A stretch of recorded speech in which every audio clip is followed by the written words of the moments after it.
അദ്ദേഹം പറഞ്ഞത് എന്താണ്? പാർലമെന്റിനകത്ത് പറയുകയാണ്, കോൺഗ്രസും അതുപോലെ കോൺഗ്രസിനൊപ്പം നിൽക്കുന്ന ആളുകളും ആവർത്തിച്ച് അംബേദ്കർ അംബേദ്കർ അംബേദ്കർ എന്ന് പറയുന്നതിന് പകരം ദൈവത്തിന്റെ പേര് വിളിച്ചാൽ നിങ്ങൾക്ക് പുണ്യം കിട്ടുമെന്നാണ് മനുഷ്യൻ പറഞ്ഞത്.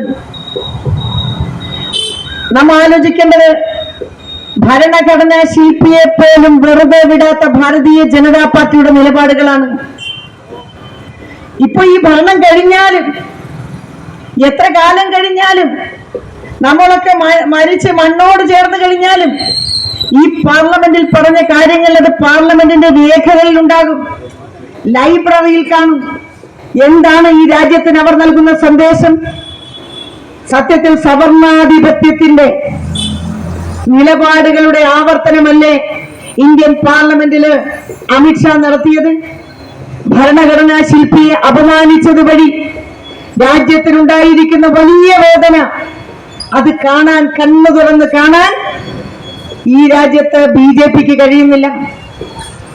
പ്രധാനമന്ത്രി അതിനെ ന്യായീകരിക്കുകയാണ്. ഇന്ത്യയുടെ പ്രധാനമന്ത്രി നരേന്ദ്രമോദി അമിത്ഷായെ ന്യായീകരിച്ചുകൊണ്ട് വീണ്ടും ഭരണഘടനാ ശില്പിയെ അപമാനിക്കുന്ന തരത്തിലേക്കാണ് കാര്യങ്ങൾ കൊണ്ടുപോയത്. സ്വാഭാവികമായും ഇന്ത്യൻ നാഷണൽ കോൺഗ്രസ് ഈ രാജ്യത്തിന്റെ സ്വാതന്ത്ര്യത്തിന് വേണ്ടി പിറന്നു വീണ ഈ മഹത്തായ പ്രസ്ഥാനത്തിന് അത് കണ്ടുകൊണ്ട് കയ്യും കെട്ടി നിൽക്കാൻ കഴിയില്ല. നമുക്കറിയാം എത്രത്തോളം കഷ്ടപ്പെട്ടാണ് ദേശീയ നേതാക്കൾ രാജ്യത്തിന് സ്വാതന്ത്ര്യം നേടിത്തന്നത്. രാജ്യത്തിന് സ്വാതന്ത്ര്യം നേടിയതിനു ശേഷം നേരത്തെ സൂചിപ്പിച്ചതുപോലെ ഭരണഘടനയ്ക്ക് രൂപം നൽകണമെന്ന് പറഞ്ഞപ്പോൾ നമ്മുടെ നേതാക്കളുടെ മനസ്സിലേക്ക് കടന്നു വന്നത് വിദ്യാസമ്പന്നനായിട്ടുള്ള, ഏറ്റവും പ്രഗത്ഭനായിട്ടുള്ള, നിയമജ്ഞനായിട്ടുള്ള, നിരവധി വിദ്യാഭ്യാസ യോഗ്യതകൾ, ഡിഗ്രികളുള്ള ഭീംറാവു അംബേദ്കർ എന്ന് പറയുന്ന ആ മനുഷ്യന്റെ പേരാണ് കടന്നു വന്നത്. അദ്ദേഹം എങ്ങനെയാണ് ഈ ഭരണഘടനയ്ക്ക് രൂപം നൽകിയത്?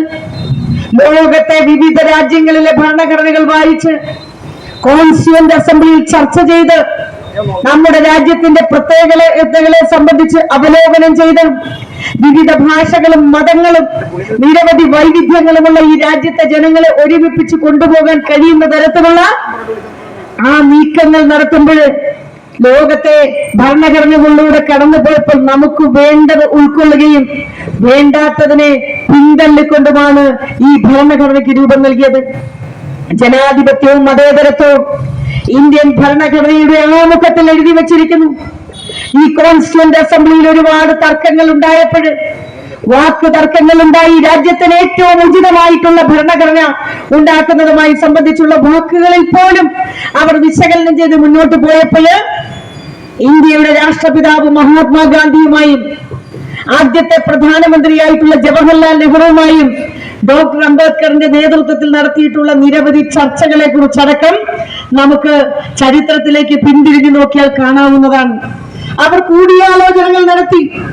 ആർക്കും കുറ്റം പറയാൻ കഴിയാത്ത രീതിയിൽ പഴുതുകൾ അടച്ചുകൊണ്ട് ഞാനും നിങ്ങളും സമന്മാരാണ് എന്ന് ഉറക്കെ പ്രഖ്യാപിക്കുന്ന ഈ ഭരണഘടനയുടെ ശില്പിയെയാണ് ഇന്ത്യൻ പാർലമെന്റ് അവിടുത്തെ ഭൂരിപക്ഷത്തിന്റെ അധികാരം, അഹങ്കാരം, ധാർഷ്ട്യം ഉപയോഗിച്ചുകൊണ്ട് പാർലമെന്റിന്റെ ലോക്സഭയുടെ ഫ്ലോറിൽ നിന്നുകൊണ്ട് ആഭ്യന്തര വകുപ്പ് മന്ത്രി അപമാനിച്ചത്. അതുകൊണ്ടാണ് കോൺഗ്രസ് അതിശക്തമായിട്ടുള്ള പ്രതിഷേധവുമായി മുന്നോട്ട് പോകുന്നത്. ശ്രീ രാഹുൽ ഗാന്ധിയുടെ നേതൃത്വത്തിലുള്ള പ്രതിഷേധങ്ങൾ നടന്നു. ആ പ്രതിഷേധങ്ങൾ നടന്നപ്പോ അപമാനിച്ച അമിത്ഷായെ സംരക്ഷിക്കുന്നതിന് വേണ്ടിയുള്ള നീക്കങ്ങളുമായി സർക്കാർ കടന്നു വന്നു. ബഹുമാന്യനായ രാഹുൽ ഗാന്ധിക്കെതിരായി FIR ഇടുന്ന രീതിയിലേക്ക്, എത്ര അപമാനകരമായിട്ടുള്ള രീതിയിലുള്ള വകുപ്പുകൾ ആരോപിച്ചുകൊണ്ട് FIR ഇടുന്ന രീതിയിലേക്ക് കേന്ദ്ര സർക്കാർ തുറന്നാണെന്ന് നമ്മൾ കണ്ടതാണ്. രാഹുൽ ഗാന്ധി ഇന്ത്യയുടെ പ്രതിപക്ഷ നേതാവ്, അദ്ദേഹം നടത്തിയിട്ടുള്ള ഭാരത് ജോഡോ യാത്രയെ കുറിച്ച് നമ്മളൊന്ന് പിന്നോട്ട് ചിന്തിക്കണം. നമ്മുടെ ഈ ഹൈവേ വഴി അടക്കം പോയ ആ ജാഥയില് 6000 കിലോമീറ്റർ അദ്ദേഹം നടന്ന് കാശ്മീർ വരെ, പിന്നീട് ഇങ്ങോട്ട് ഭാരത് ജോഡോ ന്യായ് യാത്രയുമായി അടുത്ത 6000 കിലോമീറ്റർ നടന്ന് ഇന്ത്യയിലെ ജനങ്ങളുമായി സംവദിച്ചത് ആ ഗവൺമെന്റിനെ അട്ടിമറിക്കണമെന്ന് പറഞ്ഞുകൊണ്ടല്ല. ഈ രാജ്യത്ത് ഭരണഘടന ഉറപ്പാക്കുന്ന സമത്വം എല്ലാവരിലേക്കും എത്തിക്കണമെന്ന് പറഞ്ഞുകൊണ്ടാണ്, സഹിഷ്ണുത ഉണ്ടാകണമെന്ന് പറഞ്ഞുകൊണ്ടാണ്, സ്നേഹത്തിന്റെ രാഷ്ട്രീയം